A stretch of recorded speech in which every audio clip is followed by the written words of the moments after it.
Bienvenidos a esta insigne casa de la ciencia. Pedimos excusa porque el presidente no puede estar presente, quien iba a decir las palabras de bienvenida, pues yo les doy la grata bienvenida a todos. Muchas gracias por estar aquí. Voy a leer la semblanza del nuevo miembro de número de la Comisión de Lingüística y Literatura a continuación. José Enrique del Monte, doctor en Lingüística y Literatura, arquitecto, maestro en conservación de monumentos, historiador de arquitectura y urbanismo, poeta y ensayista, sobre todo para esta comisión. Docente de arquitectura y de literatura, ha sido decano de la Facultad de Arquitectura y Artes de la UNFU, viceministro de Patrimonio Cultural del Ministerio de Cultura y asesor de varias instituciones nacionales e internacionales. Se ha destacado por sus ensayos sobre arquitectura y urbanismo en temas dominicanos, publicados en libros, revistas, indexadas en distintos medios especializados. Ha publicado varios libros de arquitectura, pero también de literatura, o sea que se puede conjugar una profesión con la literatura. Entre ellos, Alquimias de la Ciudad Perdida, 60 años edificados, Memorias para la Construcción de la Nación, la Guía de Arquitectura de Santo Domingo, para la Junta de Andalucía, España, Historias para la Construcción de la Arquitectura Dominicana, un ensayo que fue coautor, y Santo Domingo entre Muros, Memoria de una ciudad singular, donde fue editor y coautor. Ha recibido varios premios por su obra en prosa como en verso, algunas de las cuales han sido incluidas en antologías literarias internacionales y nacionales. Su poemario 11 palabras que mueven tu mundo, editado en España por Sir Pigmalión, recibió el Premio Iberoamericano de Poesía en la Feria del Libro de Madrid de 2014. Y el libro La redondez de lo posible mereció el Premio Internacional de Poesía León Felipe en el 2016 en Zamora, España, editado por Editorial Celia en Toledo en 2017. Es miembro colaborador de la Academia Dominicana de la Historia, miembro de ICOMOS Dominicano, de la Asociación Dominicana de Semiótica, adscrita a la Asociación Internacional de Estudios Semióticos, y presidente de la Fundación Edwin Walter Palm. Es asesor cultural del Centro Cultural Taíno, Casa del Cordón. Muchas gracias. Tenemos una joya. La cual me uno con el único interés de colaborar en sus proyectos por el doctor Simón y a todos los demás miembros. A los miembros de la Comisión de Lingüística y Literatura, y muy especialmente a la doctora Irene Pérez Guerra, presidente, y a todos los demás integrantes. A mis profesores, colegas, alumnos, consejeros y amigos queridos, de quienes he acumulado tantas experiencias a lo largo de mi vida, en particular a los que ya no están. A mis familiares, hermanas, mis sobrinos, tíos, primos, cuñados, consuegros, agradezco y dedico este discurso a la memoria de mi padre, de mi madre, de mis abuelos, de mis tíos. Gracias por tanto. A mi familia, el centro, mi esposa, Ana María, mis hijos, Joan, Javier y Jesús, y a mis hijas Ariane y Shane.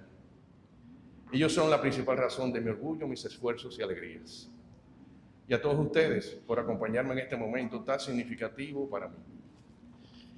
Debo decirles que cuando me informaron que me habían aceptado para formar parte de esta institución, pregunté cuál era la longitud del discurso de ingreso.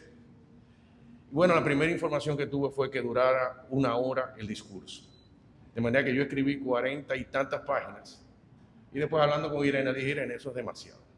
Yo voy a reducir eso. Entonces voy a compartir con ustedes una tercera parte de lo que escribí, que la reduje, y espero que nos comuniquemos. Está organizado en un preámbulo y 3 cuerpos.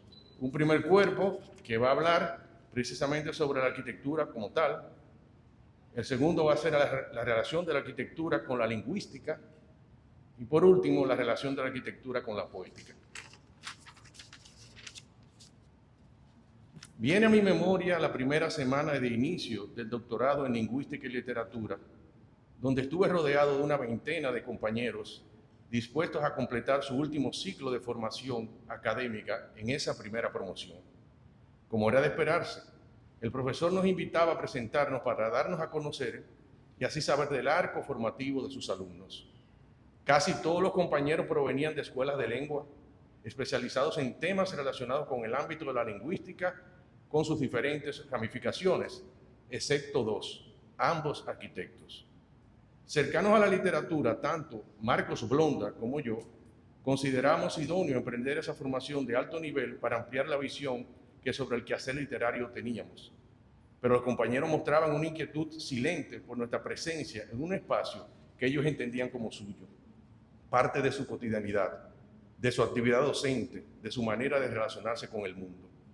En uno de los recesos, en los que comenzamos a reducir las distancias y comportarnos como grupo, surgió aquella pregunta que resonó en la sala. ¿Qué buscan ustedes en este doctorado si no son profesores de lengua? Alguien dijo, como para suavizar la pregunta, que nosotros estamos allí porque ya habíamos emprendido una labor creativa con la literatura y que eso contribuiría a fortalecerla. Se mantuvo la duda y otro alcanzó a decir que nosotros estamos entrenados solo para hacer casas y edificios y no para los asuntos lingüísticos. Imaginemos ese ambiente en el que primaba la risa y las distintas respuestas sobre nuestro interés particular. Éramos, en efecto, los raros. Entonces me atreví a dar mi opinión, escuchada con atención por todo el grupo. Dije más o menos así. Estamos aquí porque la arquitectura es un lenguaje. Como tal, tiene sus reglas compositivas, su léxico particular, su morfología, su organización expresiva y sus complejidades y contradicciones.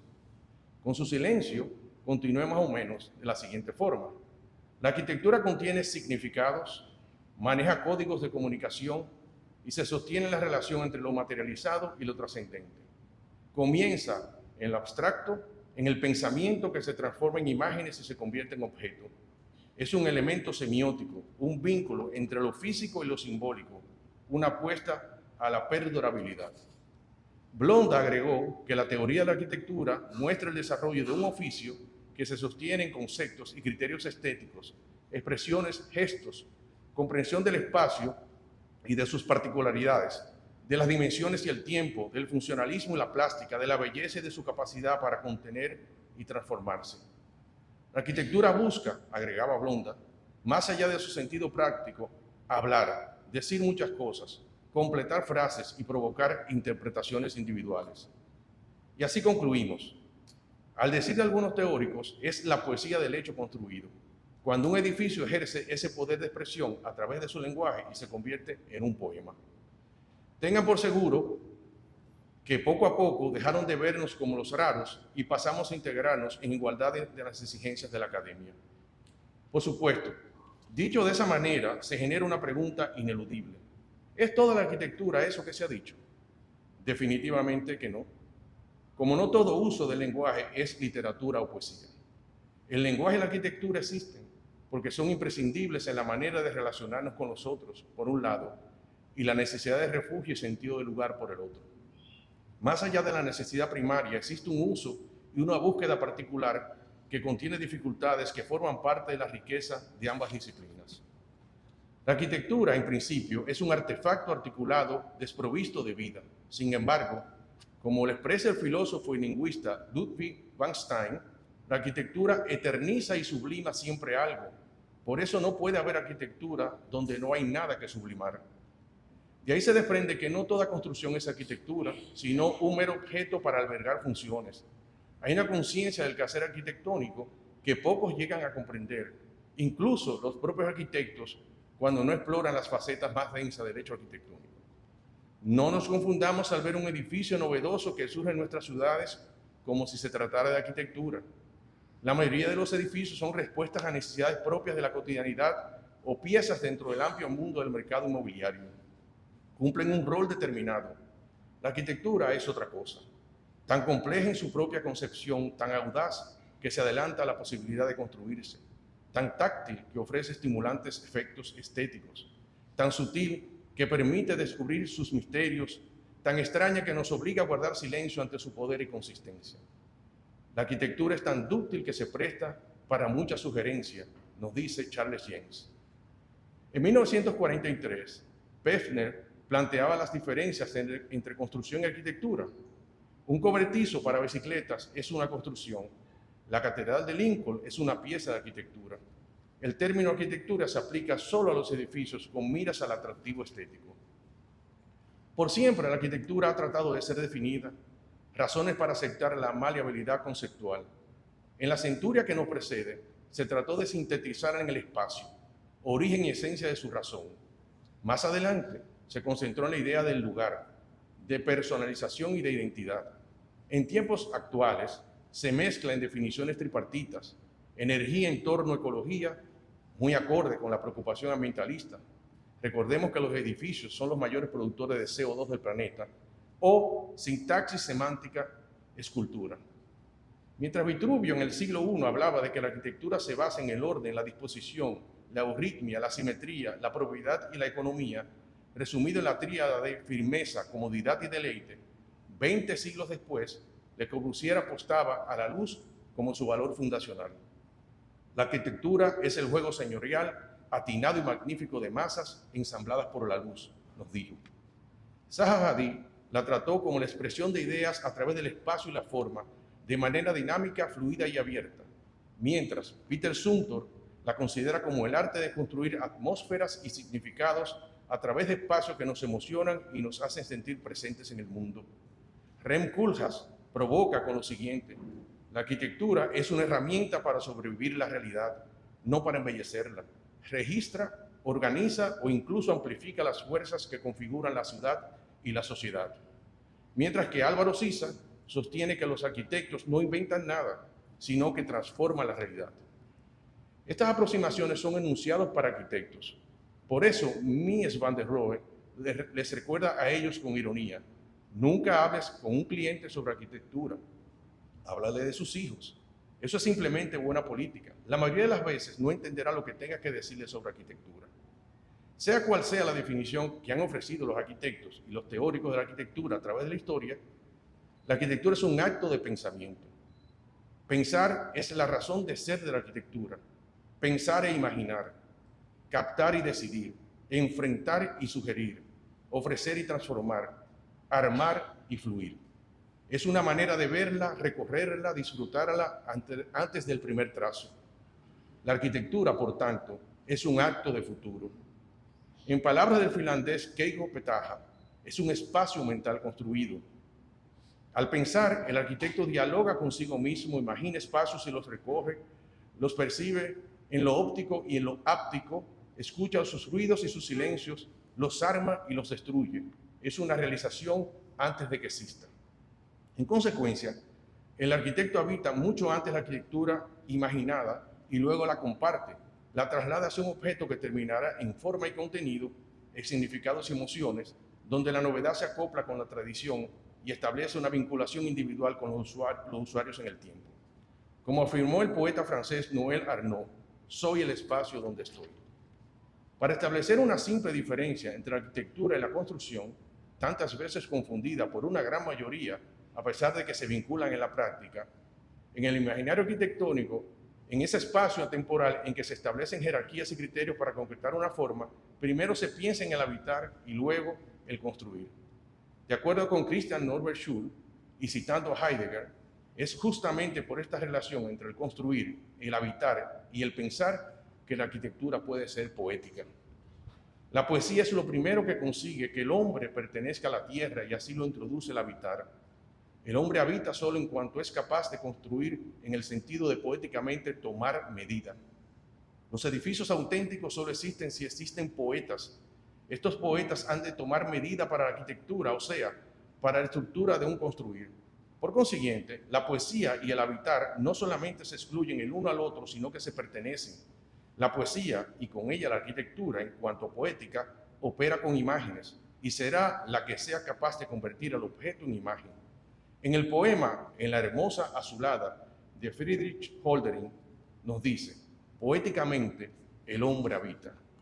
Sabemos que la poética como disciplina fue tratada por Aristóteles como oposición al rechazo por Platón de los poetas, considerados por negativos para la salud de la sociedad debido a que representaban cosas falsas o dañinas. Más bien, él hablaba de la poesía trágica o épica. Quizás fue Alberti quien intentó definir la arquitectura en reedificatoria en 1452 como un hecho moderno, excluyendo lo más posible todo indicio de magia, mecánica o dogmatismo, planteando los hechos sociales y el criterio del relativismo cultural como componentes del equilibrio físico y social de la arquitectura. La imitación clásica no es suficiente, necesita las conicitas de la forma y función existente en la naturaleza. Dicho de otra manera, plantea, más allá de la copia, la representación y la intencionalidad en la concepción de la arquitectura. La lectura como unidad de las partes en un todo, con cimitas, se puede hacer desde dentro hacia afuera, desde una parte como del conjunto o desde afuera hacia adentro, lo cual permite sugerir un sistema de relaciones entre el objeto y su contenido o entre el objeto como contenedor, cuyos elementos incluyen la dimensión física, social y espacial en perfecto equilibrio. Alberti abrió las puertas a la conciencia poética de la arquitectura en el Renacimiento. El gran salto lo dio, muchos siglos después, el movimiento moderno, con su entusiasmo por un presente futuro desprovisto de pasado, una mímesis contemporánea que planteaba una abstracción profética, poética y ética. José Luis Ser, por ejemplo, exaltaba en 1932 lo elemental, la simplificación sistemática que preside hoy las manifestaciones de la arquitectura moderna que responden a una necesidad. Hacía falta desligarse de una opresión para volver a vibrar de nuevo con libertad, con un lenguaje estrictamente algebraico. La emoción debe tamizarse por el conocimiento. Nuestro tiempo exige esta complejidad del arquitecto. A pesar de su enorme impacto en el desarrollo de una arquitectura de elevado contenido intelectual y técnico, se formaron brechas en el movimiento moderno que propugnaron los grandes arquitectos del siglo XX. Se evidenció en el 9º CIAN, el Congreso Internacional de Arquitectura Moderna, celebrado en Otterlo, Países Bajos, en 1959, con el quiebre producido por la postura del Team 10, contrario a la rigidez del funcionalismo y al vacío que provocaba una arquitectura sin identidad cultural. Llegó un paso al postmodernismo. El problema de los postmodernos estuvo más profundamente, tanto a nivel lingüístico como a nivel ideológico, que ya Vittorio Gregotti señalaba con la conciencia del lugar. El tipo arquitectónico relacionado con Quatremè de Quincy y la relación con el contexto urbano y la memoria colectiva. La poética en la arquitectura no está supeditada a la capacidad de los diseñadores de articular formas autónomas ni de seguir reglas sintácticas universales, como señala Montagnola, sino en el compromiso de la mímesis arquitectónica como acción, como representación del fin de la arquitectura.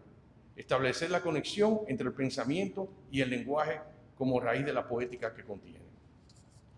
2.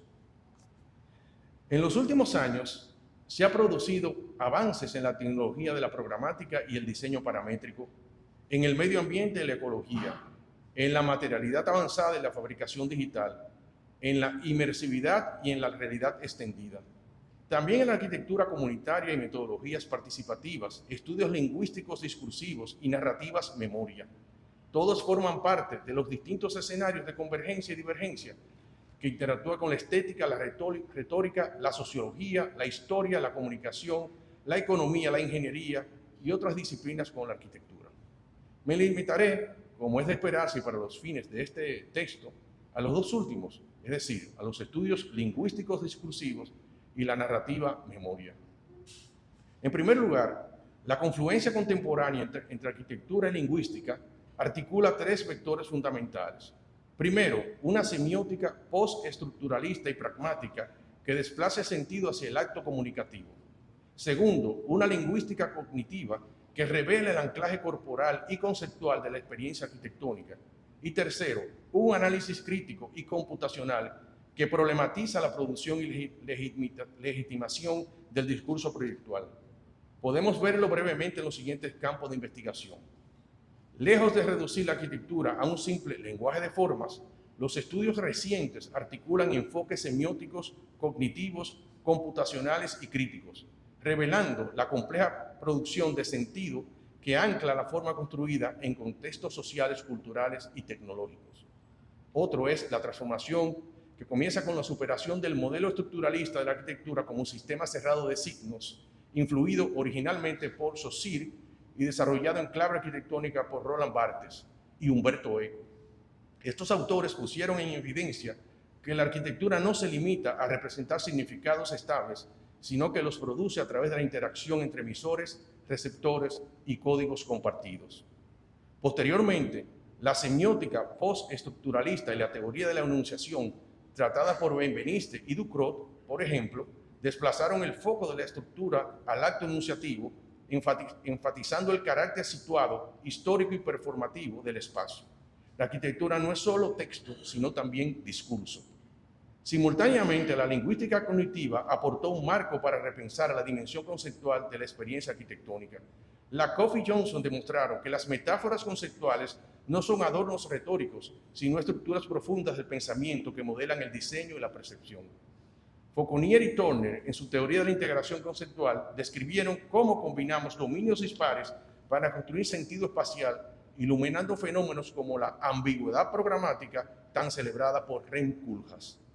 La crítica posmoderna y deconstruccionista, representada por Derrida y Kristeva, ha enfatizado la dimensión intertextual del proyecto arquitectónico.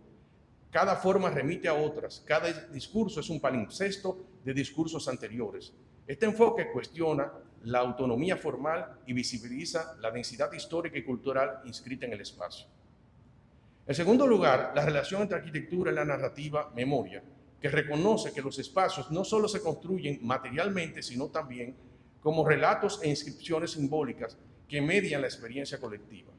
Paul Ricoeur, en Tiempo y Narración, sostuvo que narrar es la vía privilegiada para dar un sentido al tiempo vivido, una perspectiva que, aplicada a la arquitectura, redefine el proyecto como un acto hermenéutico que ordena secuencias espaciales para configurar una trama construida. La arquitectura, en ese sentido, no solo materializa programas, sino que inscribe y actualiza relatos de identidad, trauma o resistencia. Un ejemplo paradigmático es el Memorial del Holocausto de Peter Eichmann en Berlín, donde la ausencia de un discurso lineal da paso a una experiencia fragmentaria y perturbadora, evidenciando que la memoria arquitectónica se construye más como una pregunta que como una respuesta. También Umberto Eco defendió la idea de la obra abierta en la que el sentido se completa a través de la interpretación activa del usuario. En la arquitectura, esta postura desplaza la autoría absoluta del proyectista, permitiendo que el espacio funcione como un texto polisémico susceptible de múltiples lecturas. 3. Quiero adentrarme, finalmente, al espacio más íntimo de la relación de la arquitectura con la poética. Hay aspectos fundamentales para que la arquitectura pase a ser un instrumento de acopio a una oportunidad para generar eventos de memoria y reductos de satisfacciones. El gran empuje para entender el poder de la poética de la arquitectura es, posiblemente, la palabra intemperie. La Real Academia Española la define como a cielo descubierto, sin techo ni otro reparo alguno. En efecto, cuando estamos sin techo somos vulnerables a muchas amenazas y sensibles a eventos desalentadores. Es la manifestación más tangible del desamparo. La intemperie y el desamparo se convierten en parte de nuestros miedos ancestrales, tan cercanos a la deshumanización. También la poesía manifiesta lo que Joan Margarit llamó la intemperie moral, ese vacío emocional que no tiene solución técnica, como el que surge de una pérdida o una disolución. Para Margarit, la poesía y la arquitectura actúan como refugio. En medio del hielo y la niebla, rodeados por la inclemencia de la intemperie, este amparo siempre nos está esperando. Frente a ella, la poesía actúa como consuelo y la arquitectura como albergue. La configuración de la arquitectura como refugio se materializa en la idea de la casa.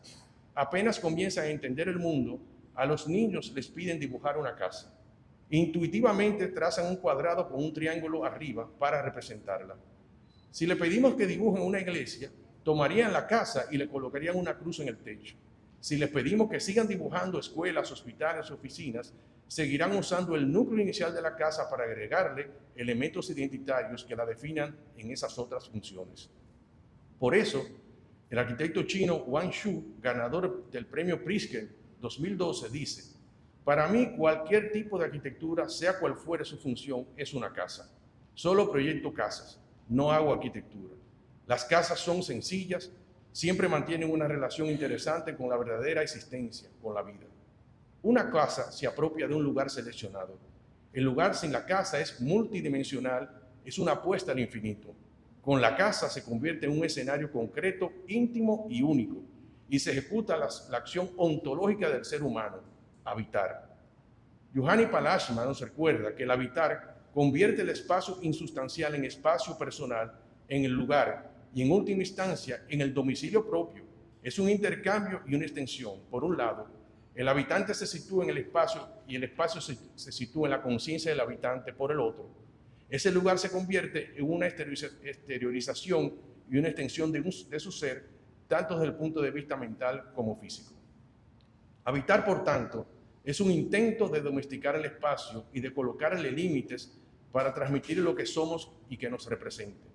Una casa guarda los eventos de la cotidianidad, los íntimos, los significativos, los exultantes y los tristes. Una casa es una verdad edificada. En su libro La poética del espacio, Gaston Bachelard nos recuerda que todos tenemos nuestra casa onírica, es decir, el imaginario de nuestro hábitat, el mismo comportamiento que tuvimos de niño al usar el cuadrado y el triángulo para visualizar lo potencialmente concreto. Jung nos recuerda la casa como arquetipo, sin significado específico, sino una tendencia de una imagen a provocar ciertas emociones, reacciones y asociaciones. Y hay casas de otros que recordamos o con la cual establecemos una relación afectiva a través de las novelas, del cine, las artes plásticas o las plataformas digitales.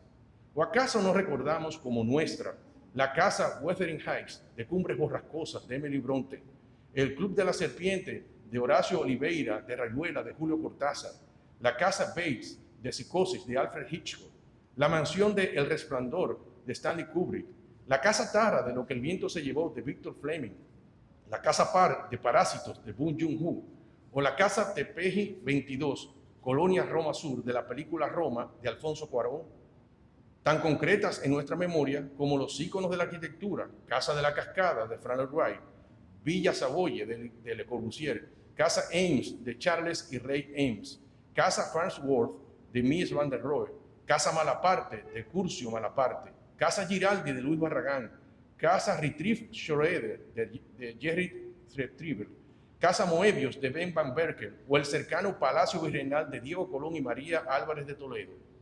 Porque como bien recoge Joan Margarit, amar es un lugar, perdura en lo más hondo, es de donde venimos y también el lugar donde queda la vida. Cuando tengo la oportunidad de explorar un inmueble histórico como parte de mi condición de conservador de la arquitectura, me detengo a buscar rastros de sus tantos habitantes en el tacto de los muros, en el imaginario de un amueblado que tuvo, en su bullicio intemporal y en esa soledad a la que le ofrezco mi reverencia y respeto. En el silencio, la casa me habla y le digo de una manera extraña: ¿qué quieres de mí? ¿Cómo volverás a pulsar tus latidos para que renazcas en tu esencia?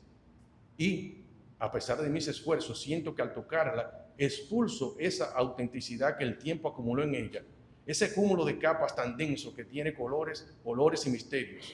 Luego, acepto que yo también soy un artífice del tiempo en ese lugar y un instrumento de futuro. Y sé, además, que este inmueble es uno de los tantos que conforman un espacio mayor en la historia de una ciudad tan extraordinaria como lo es Santo Domingo, tan única en su gótico, tan abierta de su renacimiento, recipiente del barroco, del neoclásico, del criollo, del historicismo y del moderno, tan caótica como sensible, tan absurda como esplendente, tan primigenia como disminuida. Así de nuevo, en palabras de Palashma, las ciudades y los edificios antiguos son acogedores y estimulantes, puesto que nos ubican en el continuum del tiempo. Se trata de amables museos de un tiempo que registran, almacenan y muestran las huellas de un momento diferente a nuestro sentido del tiempo contemporáneo, nervioso, apresurado y plano. Proyectan un tiempo lento, grueso y táctil. Toda experiencia sucede porque la arquitectura es un lenguaje y la que dice y calla, propone y sugiere, estimula y crea, emula, adopta significados y contiene signos inamovibles. La arquitectura, señores, es un verbo y por tanto una acción en el espacio-tiempo que se detiene con los sustantivos. Es una metáfora y un cuerpo. Para Bachelard es un instrumento para afrontar el cosmos. Uno de los arquitectos contemporáneos que sigo con interés es Alberto Campo Baeza, quien ha confesado que se auxilia de la poesía cuando diseña. Para él, la poesía es un género en el que con menos palabras somos capaces de decir más cosas. En un poema cambias una palabra de sitio y de repente, donde antes no decía nada, en la nueva ubicación suena sublime. Igual pasa en la arquitectura. Esa escasez de palabras con la cual se trabaja la poesía es similar en la arquitectura.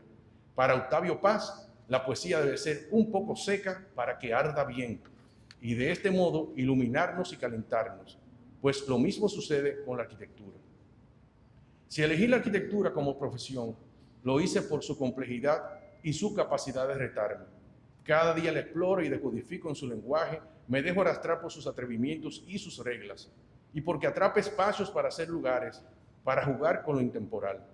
Y si elegí la poesía como camino para un mismo viaje, al decir de Robert Frost, es porque hace la diferencia. Sé que es un trayecto solitario, pero ¿no es en la soledad que ardemos y nos sublimamos? Una apuesta que según Paul Valéry vale 1000 siglos. Termino con un pequeño poema del poeta finlandés Bo Karpeland.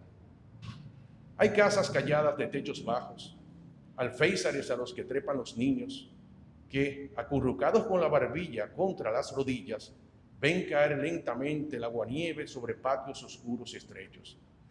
Hay cuartos callados que hablan de vidas, de cajones llenos de ropa blanca heredada. Hay cocinas calladas donde alguien se sienta a leer el libro apoyado en la barra de pan.